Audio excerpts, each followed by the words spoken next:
Everybody wants to know the secret, how to go viral on TikTok, how to make money on TikTok Shop, and ultimately how to get more views on TikTok. Today's guest has done exactly that, scaling a wellness brand from a tiny startup to an Amazon bestseller and even trending on TikTok. You're about to hear exactly how he's done it. Welcome to the Ecomm Breakthrough Podcast. I'm your host, Josh Hadley. I scaled my own brand from 0 to 8 figures in sales, and now my mission is to take it to over 9 figures. On my journey to 9 figures, I bring you unfiltered conversations with the smartest minds in e-commerce. Past guests include Kevin King, Michael E. Gerber, and Brandon Young from Data Dive and Seller Systems. Today's guest is a powerhouse in the world of wellness and e-commerce, someone whose leadership journey combines both global experience, deep product expertise, and a relentless commitment to quality. I'm thrilled to welcome back onto the show Damon Sunantusnuk, the founder and CEO of Natural Cure Labs, the company behind Palmara Health and VitaTales brands, known for their research-driven USA manufactured supplements for both people and pets. He's crushing it on TikTok, Walmart, Target.com, and Amazon. With that introduction, welcome back to the show, Damon. It's great to be back, Josh. Damon, you and I have crossed paths multiple times since the last time we talked and had you on the podcast. And every time we've talked, you've shared like just some wicked smart strategies. And in fact, you presented to the MDS $1 Million Seller Summit, and you won the Best Speaker Award there. So I'm teeing you up here to let the audience know that's listening right now, like, this guy's got some real meat and potatoes that he's going to pack into today's conversation.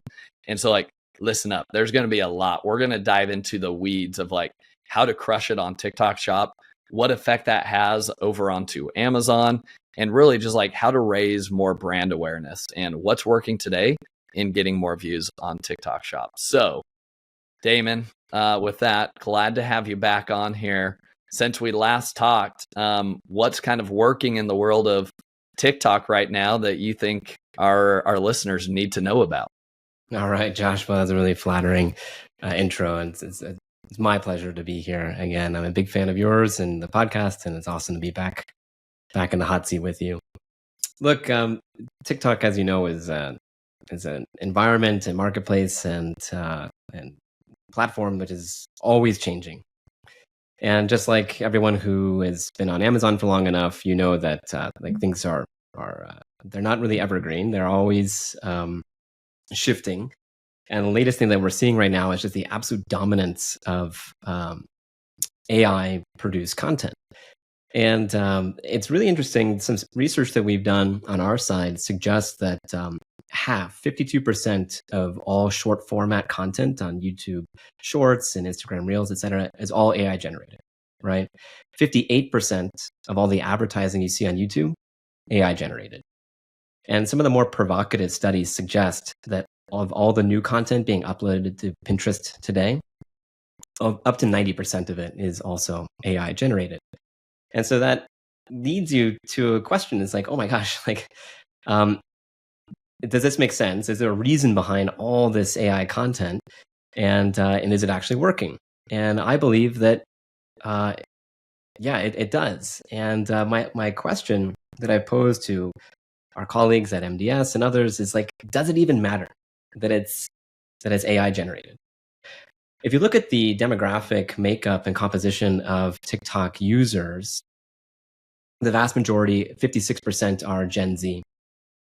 And I believe that Gen Z really just doesn't care that it's AI generated. I think that they care about the emotional value, the storytelling, the experience that they receive from the content, not necessarily the source of the content.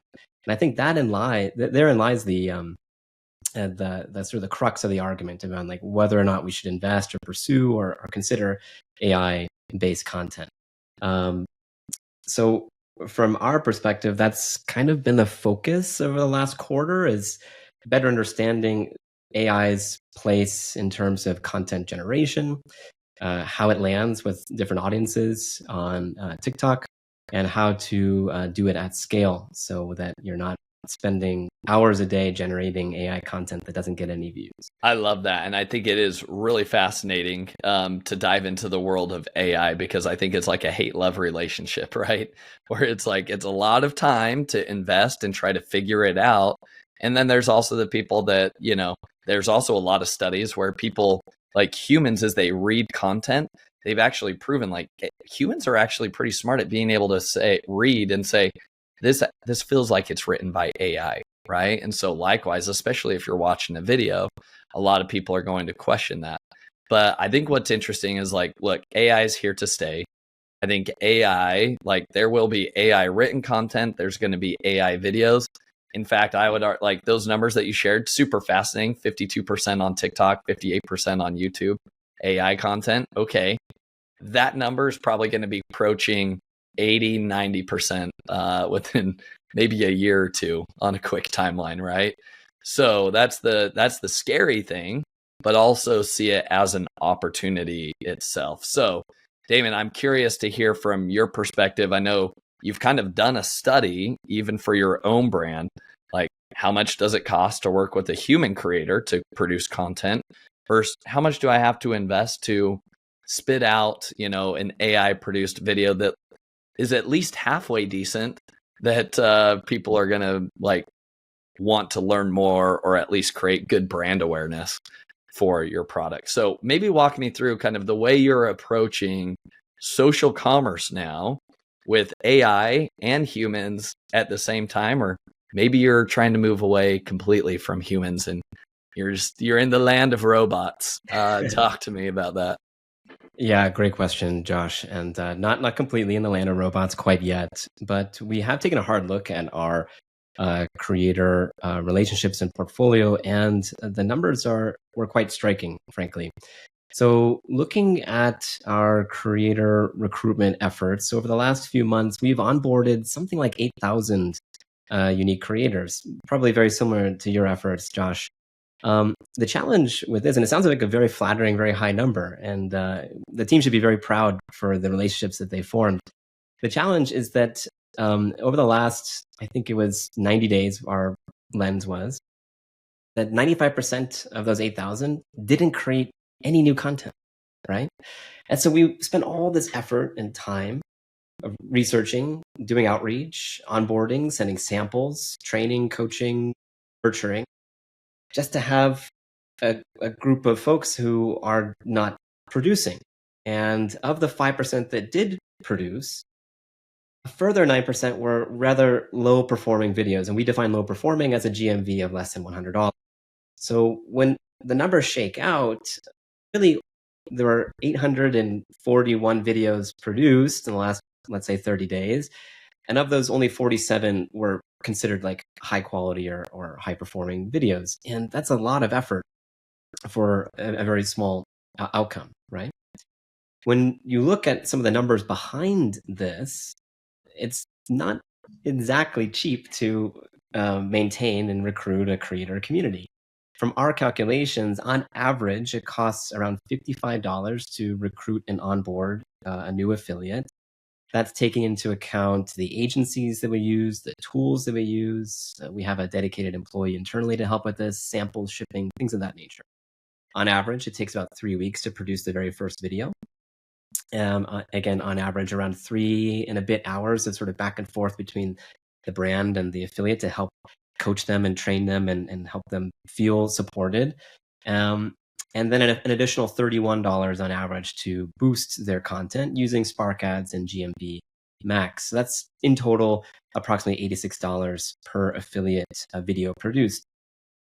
Looking at our own internal numbers, the return on an average video from a human creator is around $68. Of course, some are really high performing and some may go viral, but on average, if you look at all the videos produced, it's around $68. That's actually a negative ROI when you think about it. Compare that with an AI produced video. And again, we're not kidding ourselves. Like, people understand that it's AI content, but we're operating under the hypothesis that it's not the fact that it's AI that matters. What matters is, again, like the storytelling, the value, the emotional experience, et cetera, that you're providing. And looking at the monthly costs of some of these tools. So for example, Hedra is around $30 per month. And Hedra is what you use to develop the sort of the talking head, right? The animated AI experience. And then you have a program called 11 Labs, which is, I would argue, one of the best voiceover options out there. And that's about $22 per month. And these are both systems that operate on a credit system. Both products operate on a credit system. You get around 4,000 credits for Hedra, 100,000 credits for 11 Labs. And when you chunk those up into 30-second videos, you can create, I think it's 30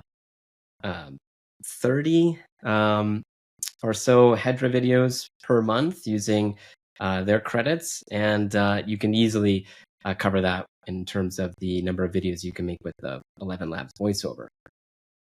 So in total, when you sort of break out, okay, these are the 30-second videos that we're able to create with using our credits, you can, the average video cost is around $2.05 per video. An order of magnitude cheaper than what you might pay recruiting and training and supporting a creator. When we look at the AI returns per video, we see that each AI video can produce on average around $32 of GMV. So that's an ROI of 15x compared to what a typical creator video would be. And in addition to being a little bit cheaper to produce and higher returning performance, you have a lot more control. When you're in a space such as ours that relies on strict adherence to compliance, the last thing you want is someone inadvertently making a claim or talking about a cure or something of that nature that could get both the creator in trouble and the brand. At least when you're producing on your own, using your own tools and scripts and AI, you have ultimate control over what the experience is and what the talk track is and what the hashtags are and what the description is. So you're able to be a lot more dialed in as it relates to what you would like your audience to hear and understand, but also the compliance adherence. I love that. And I think that makes a lot of sense to be able to have more control. You're also more in control of like how many videos do you want to put out, right?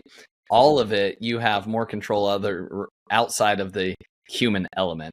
Now, I'm interested to dive in before we dive into the real nuts and bolts of the like how you're setting up this AI strategy, because we're going to get deep into that, like who's creating the script, who's managing this process, how are you posting it, how many accounts does this go to? We're going to get into all those weeds.